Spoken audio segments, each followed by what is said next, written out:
Hey there, in today's video I'm going to go through my thoughts on the Adidas Adizero Adios Pro Evo 1. I'm going to go through all of the headline figures, look at some of the performance stats, and finally try and see if I can recommend them to you. I'm making this video because when Adidas announced the shoe, I was really intrigued. I test a lot of carbon fiber shoes, the Alpha Flies, the Vapor Flies, the Metaspeed Skies, etc. And I wanted to compare this Evo shoe to those shoes. I entered the draw, I didn't get selected, so I'm going to have to make this particular video without the shoe. As always, this video might be long, so there are chapter markers down below, so you can skip on through to the bits you might be interested in. Let's get going. This shoe made headlines for a lot of different reasons: cost, weight, sustainability, availability, performance, and I'm going to go through all of those in a little bit of detail. In terms of cost, well, this is an expensive shoe. No, this is a very expensive shoe. $500, €500, £400 sterling, and I think I saw it at 777 Australian dollars and maybe 600 Swiss francs. But anyway, a lot of money, more expensive than any other carbon fiber plate shoe on the market. In terms of weight, Adidas say it's 138 grams, 4.87 ounces in a UK size 8.5. And when you look at Adidas's comparative sizes, a UK size 8.5 is US men's 9, US women's 10, EU 42 and 2/3. It has a midsole drop of 6 millimeters, stack height of 39 millimeters, dropping to 33 millimeters. In terms of availability, the shoe comes in very few numbers. 521 pairs worldwide. Adidas didn't break that down by country, they didn't break it down by sex, they didn't break it down by size.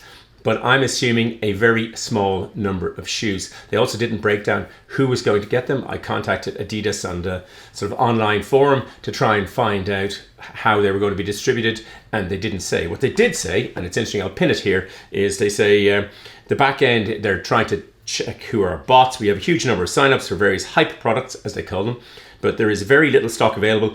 Thus, the likelihood of winning is very low. But don't worry.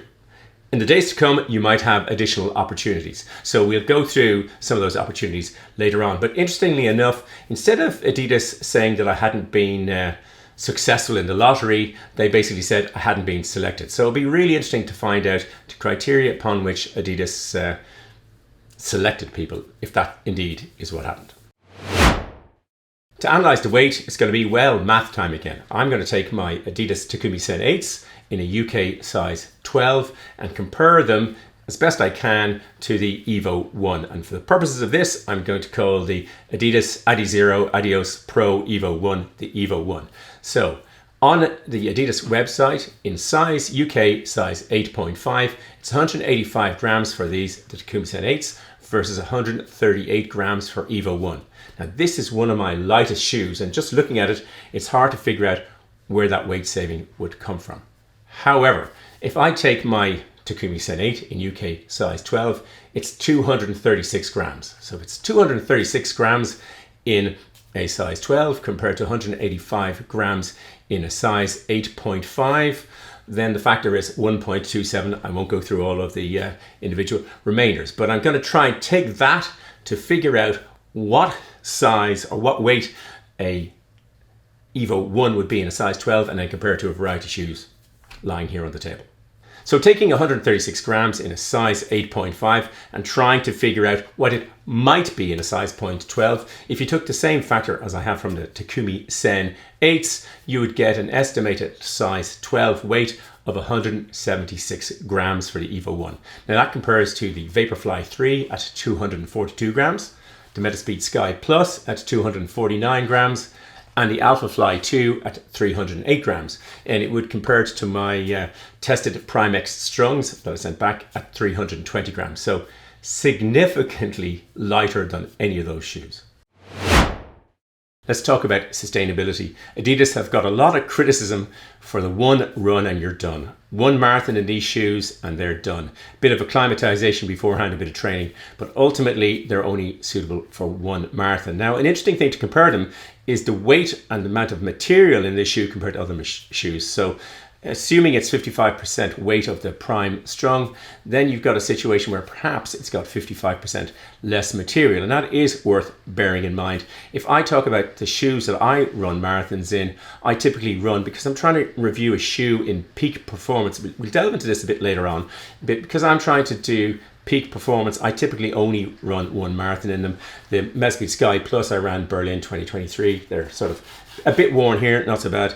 The Metaspeed Sky, actually ran 2 marathons, Buckeye, and I ran Chicago in these, and these are much more worn. But what I typically do is run one marathon so the shoe is in peak condition, and then I downstream to training. And I think there probably is an element of that in the EVO 1 that you could do, but Adidas haven't promoted. But I suspect that by the time you've at the end of the first marathon, it doesn't mean the shoe's worn out. It just means it isn't in peak condition. And if you're trying to set a world record, you want it, or in my case, if I'm trying to test a shoe at its peak condition, I want to run one marathon and then assess. So how exactly did Adidas save so much weight in the shoe? Well, by design.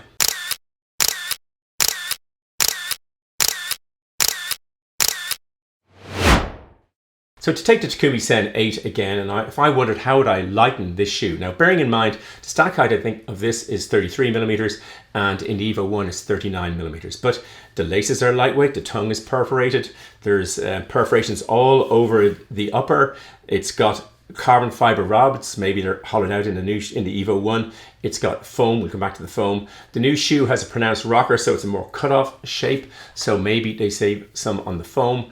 What they do say is that they saved 70 grams off the outsole.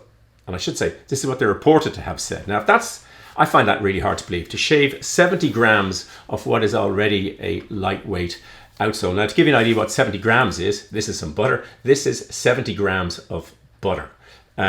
So to save that amount off the outsole, I'm not so sure. Again, they may not have exactly said that. I read that online. It could be that there's a bit of smoke and mirrors going on. I suspect the real way they saved the weight is in the foam. I think that the foam, they do mention that it's a different type of foam than in here, and I think it's spun with, I think there's less density to the foam. That's what I'm guessing, and therefore is lighter. That could be why after one marathon, perhaps with all of the impact on the, as the shoe hits the ground, perhaps that the foam is becoming more dense and offering less spring. I don't know, but it is really hard to figure out how they lost so much weight in the shoe. To analyze the performance of the shoe, we look at some of the factors. There are carbon rods inside the shoe as opposed to carbon plates in most other shoes. Again, nothing unusual for Adidas there. The weight, they have saved a huge amount of weight. We'll come down to that. There is a rocker shape. Now, I was discussing this online in the comment section of a previous video where someone was pointing out that they think the rocker shape makes a huge difference. It certainly does for me. In this particular shoe, which is the Cloud Neo by On, there's a pronounced rocker, and when I go out running in this shoe, I find it goes quicker than I had expected it to go. The rocker is really helping. It also significantly helps, I find, in the North Face Vective Pro, which I ran a recent marathon in, and I enjoy that shoe very much. It's got a pronounced rocker in it. There's also perhaps a psychosomatic or placebo effect. I'll tell you it's a really fast shoe, so therefore you'll run really fast. There's something like that.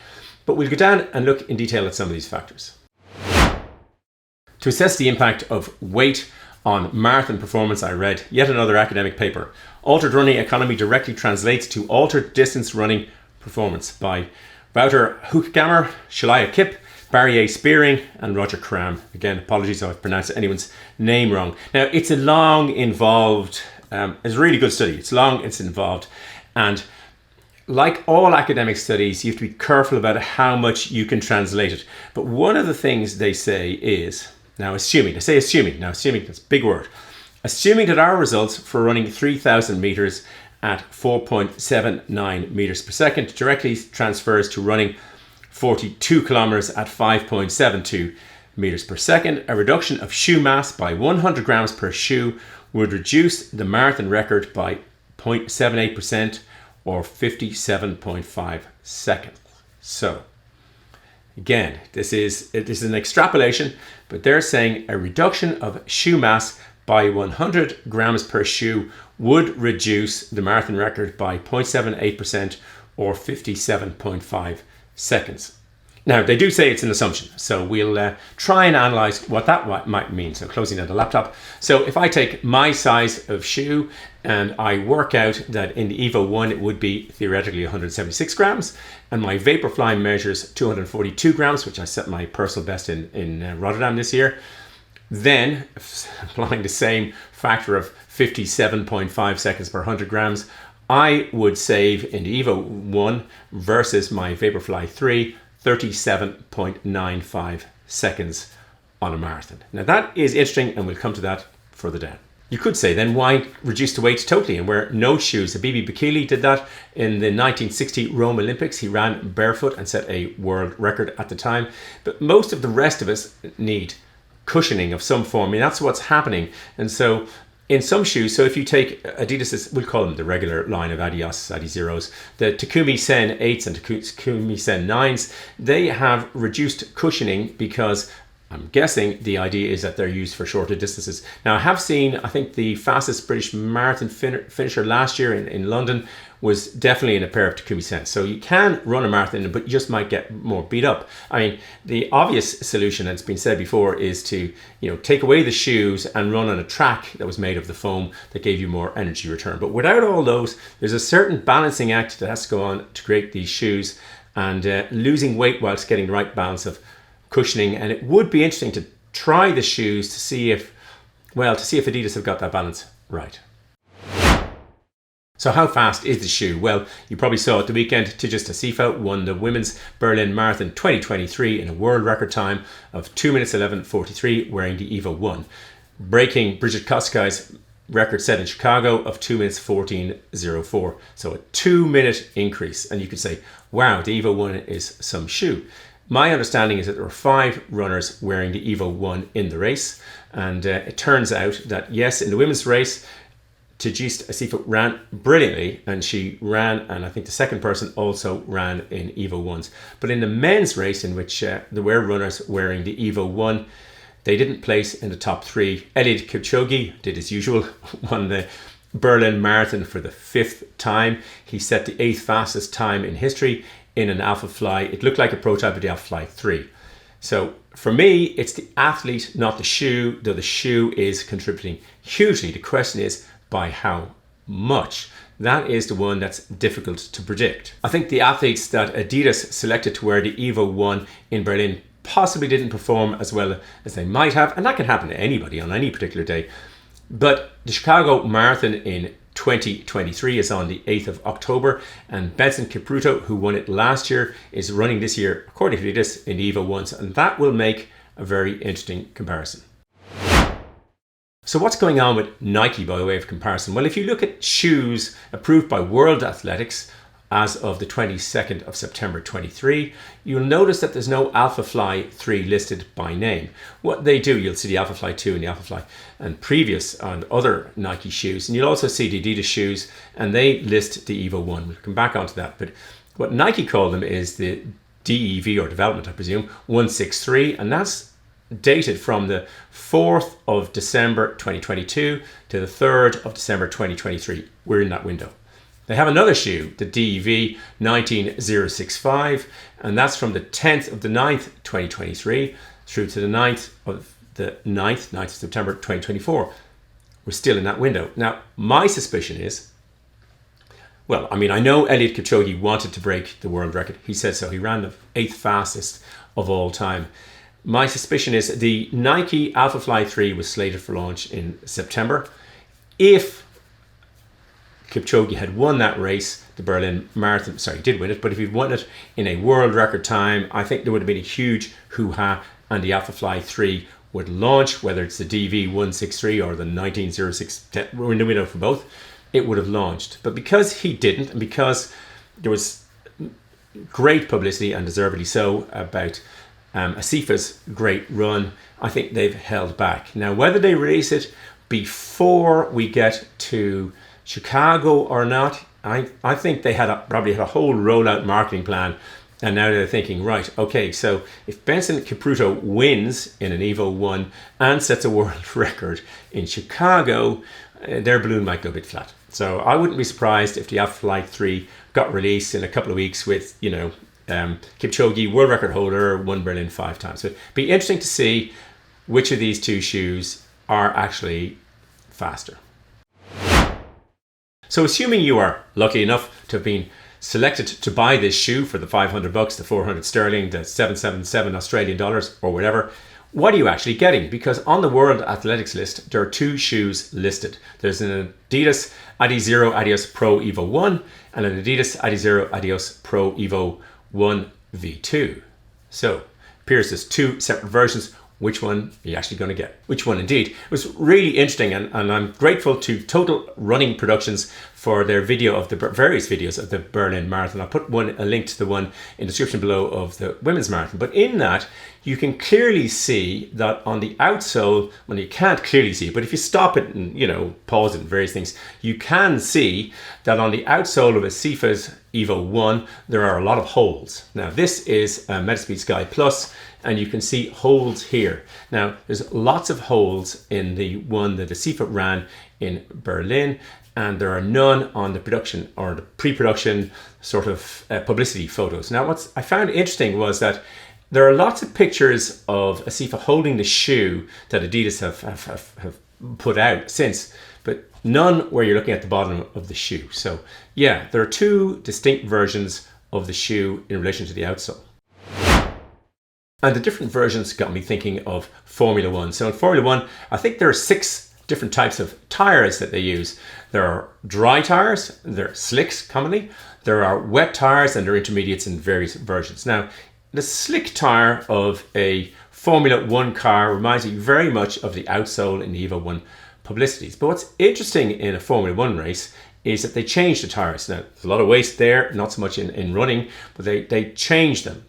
And high performance costs. That's effectively, there's a massive budget in Formula 1, but they change. They don't throw away the car, they just change the tires, and that led me on to another area of thought.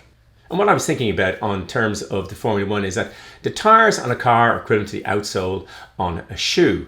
Now, they don't throw away the car when the tire needs to be changed. They keep the car and they change the tires. And that got me thinking about the wet and dry grip in the Evo 1.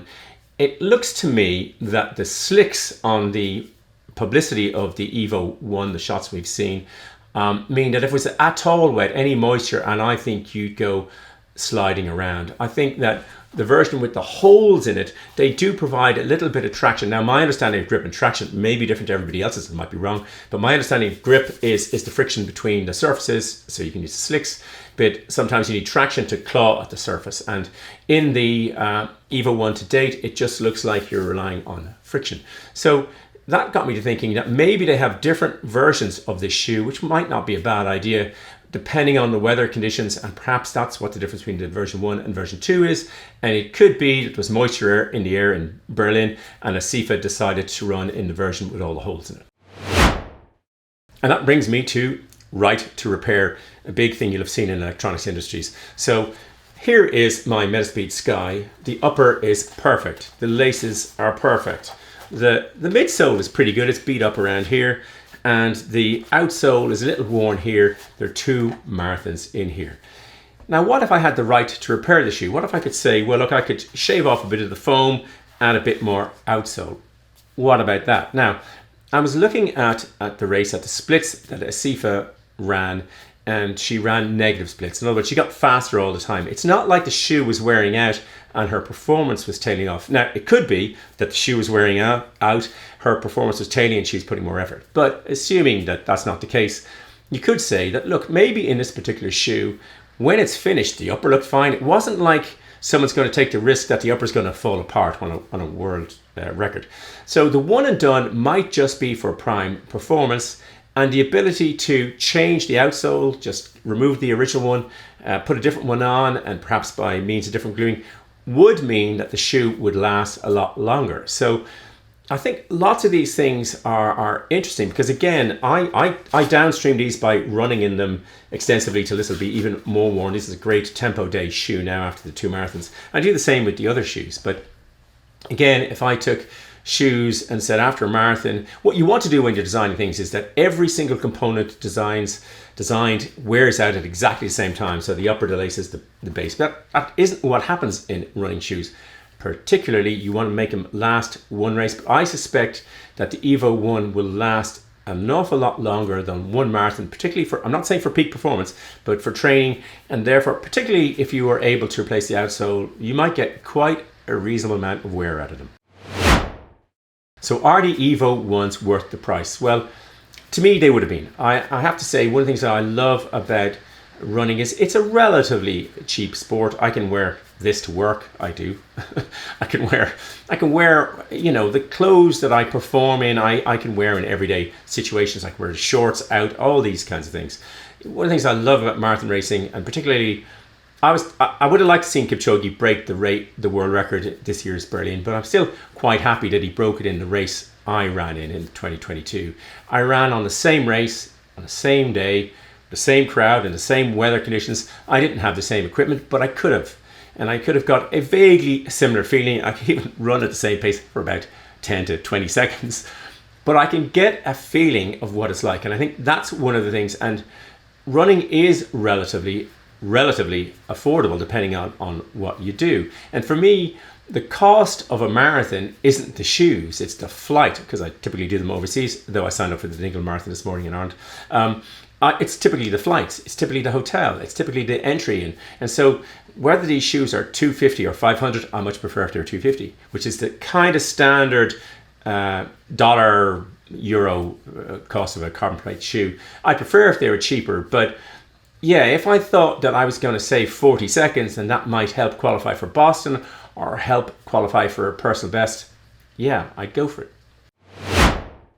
At this point in the video, I usually say, should you buy this shoe? Well, in this case, you can't. If you're a top marathoner, they're given to you free. I mean, so there's no cost there. But the 521 are all sold out. I didn't make the criteria. I don't know who did. But what's interesting, and I mean, I referred to that in the screen grab earlier, Adidas say more will be coming along. There will be a second issue. My suspicion is they will be an awful lot. Well, not an awful lot. I suspect they'll be cheaper. My guess is they'll be about €400, $400, and so on with the other currencies. That's what I suspect, because Alpha Fly 2 is about €330. I think they won't want to drop too much, but at €500, particularly for the people who are disenfranchised that they didn't get selected, they might not be feeling like paying €400. And of course, I'm really interested in the timing of when the Alpha Fly 3 comes out, and it would be great to test the two head to head. I hope you enjoyed the video and found it useful. If you did, it would be great if you'd hit the like button. As always, there'll be lots of stuff in the description below, and I'll happily answer any questions you put into the comments. There'll be a big blue subscribe button popping up there, and some other videos there. Thanks for watching. Until the next video, just keep running along in your $500 shoes. Grrr.